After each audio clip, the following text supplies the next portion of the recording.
Se você está com aquela tosse seca, com pouca ou nenhuma secreção e tem a sensação de que algo está preso ou grudado na garganta, então este vídeo é para você. Porque hoje você vai aprender como preparar um remédio caseiro para a tosse usando apenas ingredientes baratos e fáceis de encontrar em qualquer mercadinho perto da sua casa. Esse xarope natural é incrível, pois além de acalmar a garganta, ele também ajuda a eliminar secreções, ao mesmo tempo em que alivia a tosse seca rapidamente. E é rápido mesmo.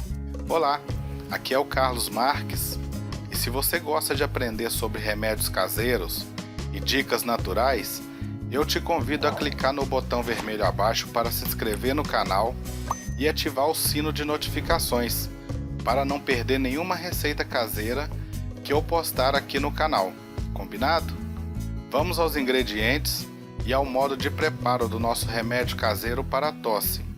Anota aí, você vai precisar de uma canela em pau, 3 cravos da Índia, uma rodela de limão, uma colher de sopa de mel, meio litro de água. A canela e o cravo da Índia são bactericidas e ajudam a eliminar os micro-organismos causadores da tosse. Já o limão e o mel contêm propriedades expectorantes que ajudam a fortalecer o sistema imunológico devido ao seu alto teor de vitamina C. Vamos ao modo de preparo. Coloque a água, a canela, o cravo e a rodela de limão em um bule. Leve ao fogo e deixe ferver por 5 minutos. Espere esfriar, coe e adoce com uma colher de sopa de mel. Beba 2 xícaras desse chá por dia.